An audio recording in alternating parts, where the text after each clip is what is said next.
Hello friends, I am Meraj Ahmad Qadri. Welcome to Qadri classes biology.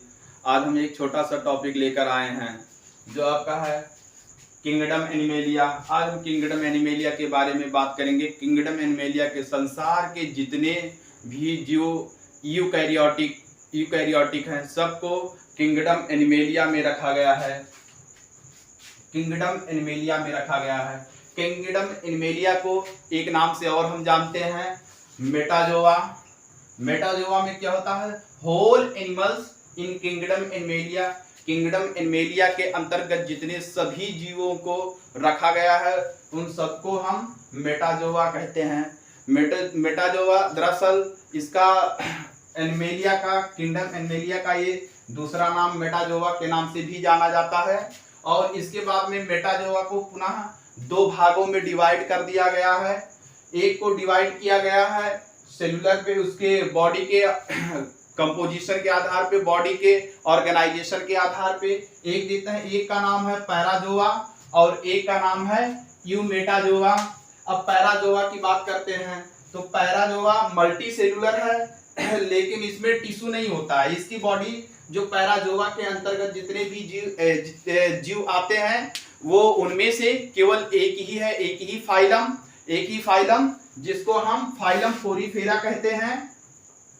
Phylum Porifera का जो जीव है वो आपका एग्जाम्पल में आपका साइकान हो जाएगा।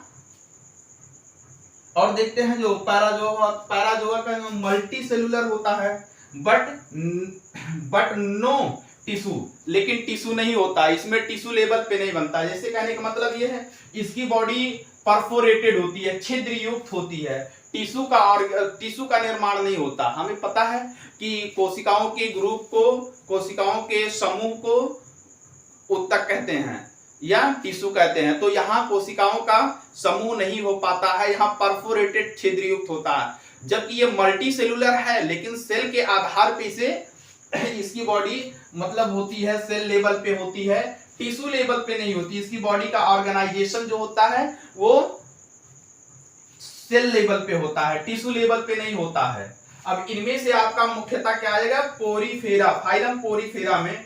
और फाइलम पोरीफेरा को क्या कहते हैं? ओल्डेस्ट फाइलम, ये सबसे पुरानी फाइलम है। फाइलम पोरीफेरा सबसे पुरानी फाइलम है। और जब ये सबसे पुरानी फाइलम है तो जाहिर सी बात है जब ये पुरानी होगी तो पहली मानी जाएगी। ये पहला भी फाइलम माना जा सकता है क्योंकि पहला है भी, और इसके लिए इसीलिए इसको पुराना फाइलम भी माना जाता है। ठीक है, अब इसके और देखते हैं इसके जो जंतु होते हैं ये प्रायः ये मुख्यतः जलीय होते हैं और सेसाइल होते हैं। सेसाइल का मतलब होता है जो गति ना कर सके, बिल्कुल वो अटैच रहते हैं। ठीक है, जैसे आपका साइकान हो गया, साइकान बिल्कुल अटैच रहता है ऐसे, ठीक है, सबस्टेटम से अटैच रहता है।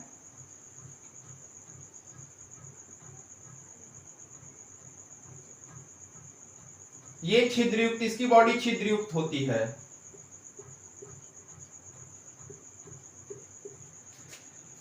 तो फाइलम पोरीफेरा के जितने भी जंतु आते हैं वो उन सबकी बॉडी छिद्रयुक्त होगी और सेसाइल होगी, मोटाइल नहीं होगी, वो सबस्टेटम से अटैच रहते हैं। इसके बाद में और हम फिर देखते हैं आगे, इसका एग्जांपल आपका हो जाएगा साइकान हो जाएगा, स्पोंजिला हो जाएगा। अब ये बहुत ही, ये जान लीजिए, बहुत ही बदनसीब है क्योंकि इसकी जो बॉडी मल्टी सेलुलर तो है लेकिन टिश्यू लेवल पे नहीं है, ये सेल लेवल पे इसकी बॉडी का ऑर्गेनाइजेशन हुआ। और अब आगे देखते हैं आपका यूमेटाजोआ।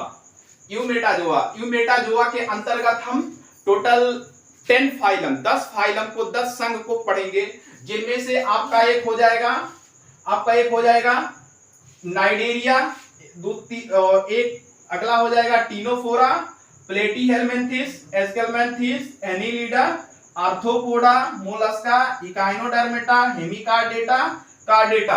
अब इनमें से हम सबको एक एक करके हम थोड़ा थोड़ा पढ़ लेते हैं। उसके बाद में फिर इसकी जब हम नेक्स्ट वीडियो बनाएंगे उसके बाद में इसको हम डिटेल में पढ़ेंगे एक एक फाइलम को।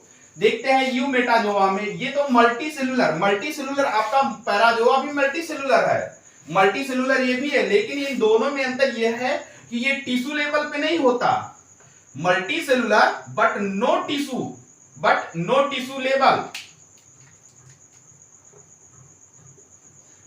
टिश्यू लेवल, ये टिश्यू लेवल पे नहीं होता और ये टिश्यू लेवल पे होता है। इसकी बॉडी और आगे जाकर सिस्टम का निर्माण करती है। आगे देखते हैं multi cellular tissue level organ and organ system, मतलब क्या है, ये एडवांस कैरेक्टर, इससे इसकी कंपैरिजन टू पैराजोआ से ये एडवांस कैरेक्टर इसमें हो जाता है। और इसमें हम देखते हैं इसका पहला है नाइडेरिया।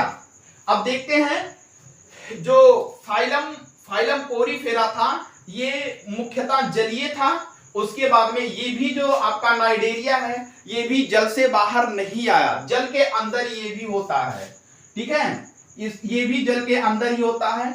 अब इसके बाद में देखते हैं इसका मुख्य जो एग्जाम्पल है वो आपका हाइड्रा हो जाएगा और जेलीफिश हो जाएगा। अब हाइड्रा की बात करते हैं। हाइड्रा तो ये भी बिल्कुल सबस्ट्रेटम से अटैच रहता है।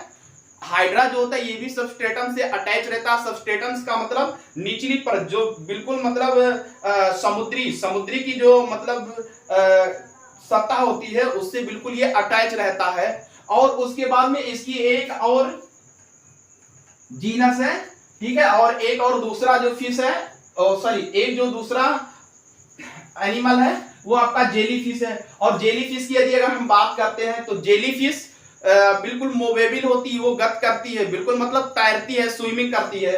तो हमें इसका नाइडेरिया का हमें एक कैरेक्टर और इससे पता चला, ये मतलब फाइलम पोरीफेरा जो है, फाइलम पोरीफेरा कि जितने भी जंतु हैं बिल्कुल मूव नहीं कर सकते, स्विमिंग नहीं कर सकते। और उसके बाद में इसमें थोड़ा सा एडवांस कैरेक्टर आ गया कि इसलिए टिश्यू लेवल पे इसका निर्माण होने लगा और इसकी बॉडी टिश्यू लेवल पे बनी।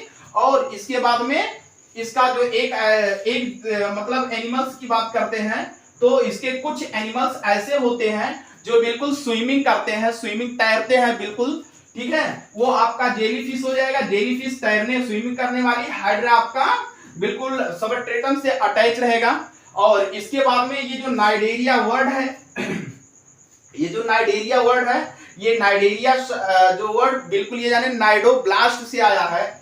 नाइडोब्लास्ट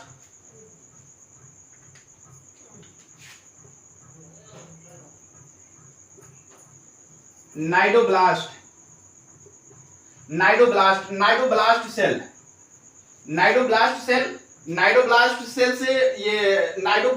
से नाइडेरिया हुआ है, इसलिए इसका नाम नाइडेरिया पड़ा। और इसके बाद में हम देखते हैं जो जैसे आपका ये जेलीफिश हो गया या हाइड्रा हो गया और इसके बॉडी पे टेंटिकल लगा होता है, वो टेंटिकल के ऊपर, ठीक है, नाइडोब्लास्ट सेल लगा होता है जो बिल्कुल पॉइजनस होता है। और ये अपने ही मतलब भोजन को, मतलब जब भोजन को किसी भी छोटे सूक्ष्म जीवों को यदि मारना होगा या छोटे छोटे जीवों को मारना होगा तो अपने नाइडोब्लास्ट सेल से क्या करता है, उस पे बिल्कुल पॉइजन डाल देता है और वो मर जाता है और उसको पकड़कर वो खा लेता है, ठीक है। ये नाइडोब्लास्ट सेल से नाम आया नाइडेरिया, ठीक है। अब उसके बाद में हम अगला बात करेंगे टीनोफोरा।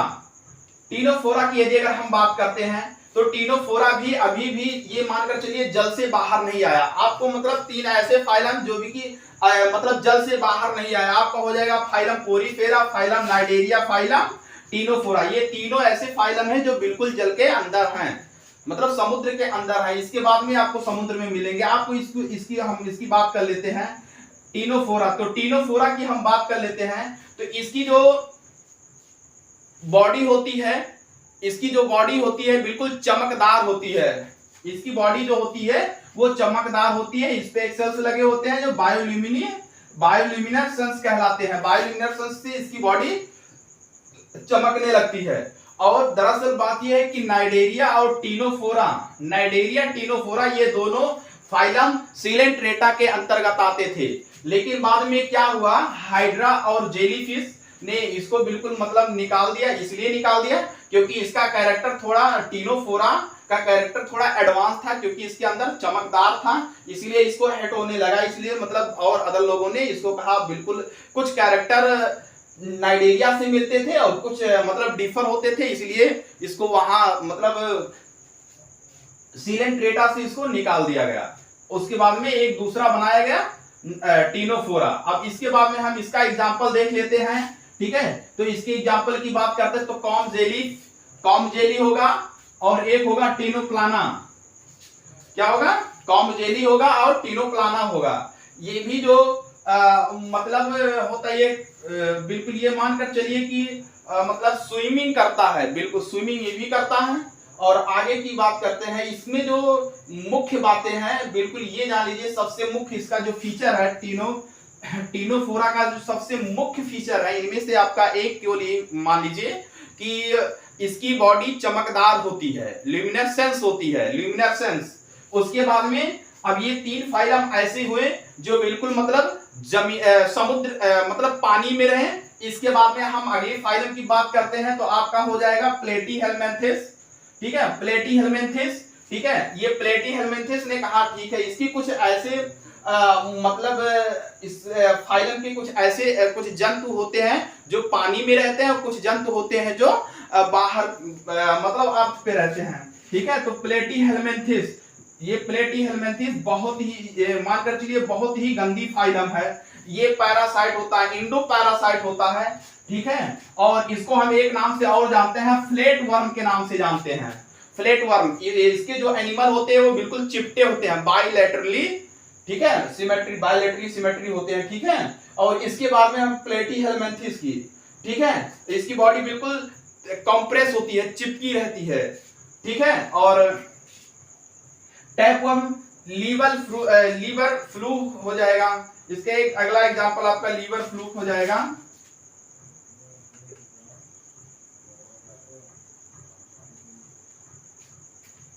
लीवर फ्लूक हो जाएगा। जो सीप होता है, सीप के लीवर में ये पाया जाता है, लीवर फ्लूक इंडो पैरासाइट सीप में होगा। और ये जो सॉरी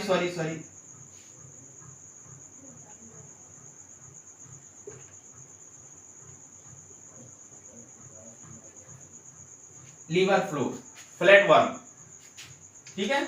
ये लीवर फ्लूक जो होता है ये सीप के अंदर इंडो पैरासाइट होगा उसके लीवर में। और इसके बाद में जो फ्लैट वर्म होता है, ये फ्लैट वर्म ह्यूमन बीइंग के इंटेस्टाइन में होता है। और एक और होता है, इसकी बात करते हैं तो इसमें एक इसका एक और माना, ये जो मानव होते हैं, मानव के ह्यूमन बीइंग होते हैं, इनमें बिल्कुल इसकी संख्या एक ही रहती है।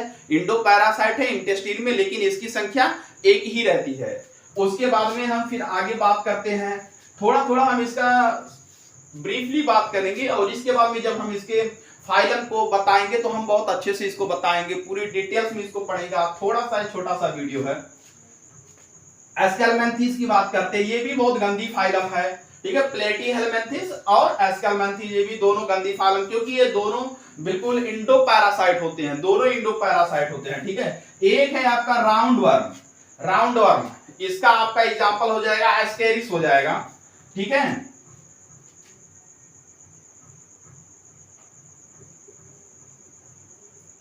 एस्केरिस ये राउंड वर्म के नाम से जाना जाता है। एस्केल्मेंथीस को राउंड वर्म के नाम से जाना जाता है। इसका एक और नाम है जिसको निमेटोडा कहते हैं, निमेटोडा भी कहते हैं इसे, निमेटोड्स एनिमल्स। आपका एस्केरिस की बात करते हैं तो ये इंटेस्टाइन में पाया जाता है, इंटेस्टाइन में इंडो पैरासाइट होता है और इसकी संख्या बहुत अधिक मात्रा में होती है। अगर एस्केरिस अगर इंटेस्टाइन में अधिक मात्रा में अगर हो जाएगा तो इंटेस्टाइन बास्ट कर जाएगा, फट जाएगा इंटेस्टाइन। ये इंडो पैरासाइट होता है। इसके बाद में हम एनीलिडा की बात करते हैं, ये अच्छा फाइलम है। एनीलिडा की अगर हम बात करते हैं तो ये जान लीजिए ये ऐसा फाइलम है, इसका जो एक मतलब एक एनिमल्स ऐसा है जो बिल्कुल किसानों का मतलब दोस्त कहलाता है, जिसको हम अर्थवर्म कहते हैं। केचुआ जो आपका होता है किसानों का बिल्कुल दोस्त कहलाता है।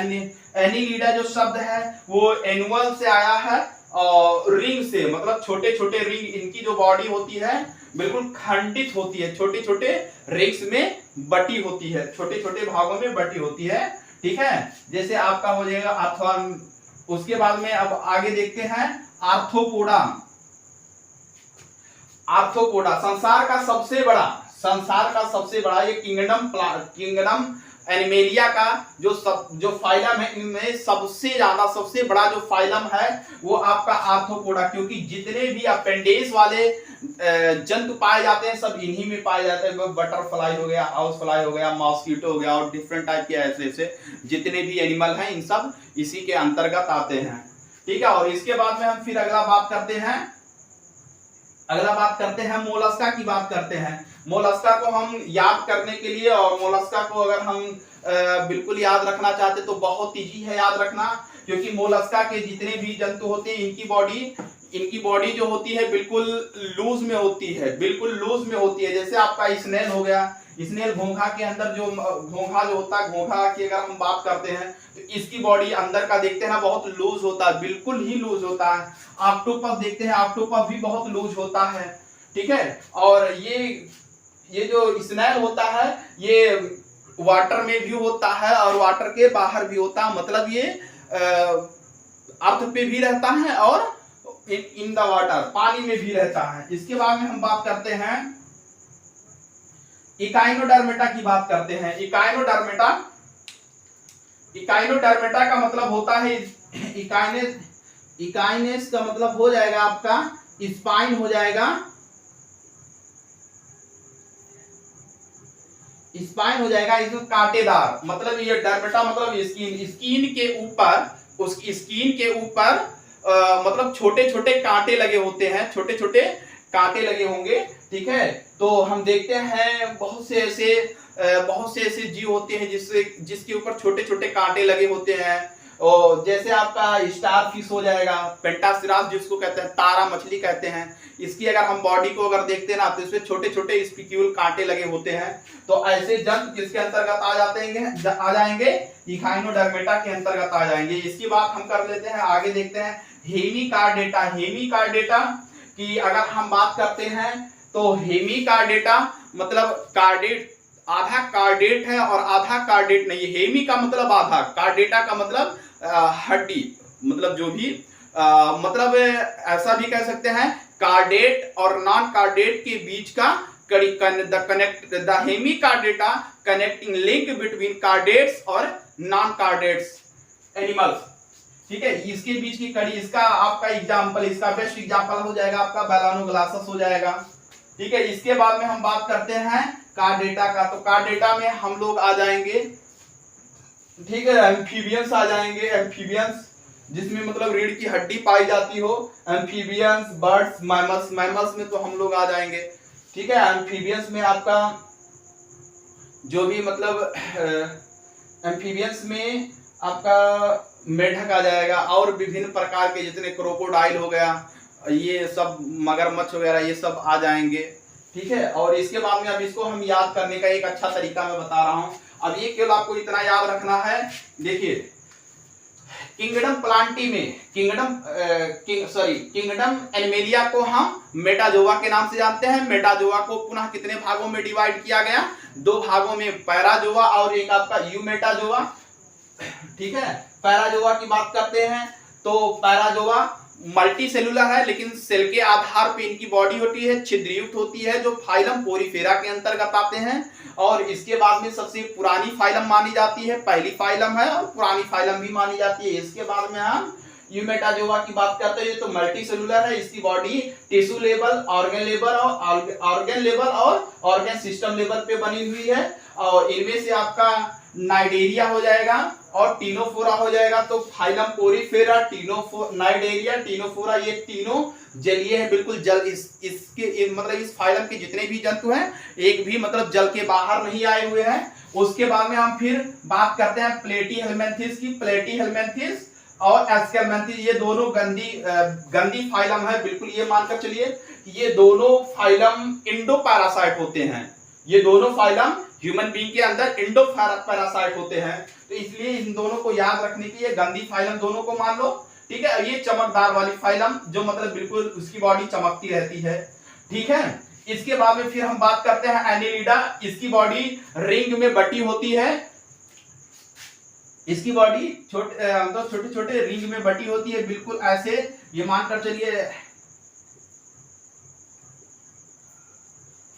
जैसे आपका आर्थ्रोफॉर्म हो जाएगा, ठीक है, एनिलिडा होगा, आर्थ्रोपोडा, इसका जो अपेंडिज होगा वो खंडित होगा, बिल्कुल पैर इसका खंडित होगा। उसके बाद में मोलस्का की बात करते हैं तो मोलस्का के जो जंतु होते हैं बिल्कुल लूज होते हैं, बिल्कुल लूज, जैसे आपका ऑक्टोपस हो जाएगा और आपका स्नेल हो जाएगा। उसके बाद में इखाइनोडर्मेटा की बात करते हैं। इखाइनोडर्मेटा की यदि अगर हम बात करते हैं तो इखाइनोडर्मेटा के अंतर्गत वो सभी जीव आ जाएंगे जिसकी स्किन पे कांटे होंगे। उसके बाद में हम हेमिकार्डेटा की बात करते हैं तो हेमिकार्डेटा के अंतर्गत आपका मेलानोग्लासस आ जाएगा और ये आधा, ये जान लीजिए कार्डेट और नॉन कार्डेट के बीच की कड़ी है। उसके बाद में कार्डेटा की बात करते हैं तो कार्डेटा में हम लोग आ जाएंगे, एम्फीबियंस आ जाएंगे, मैमल्स आ जाएंगे और इसके बाद में आपका बर्ड्स आ जाएगा।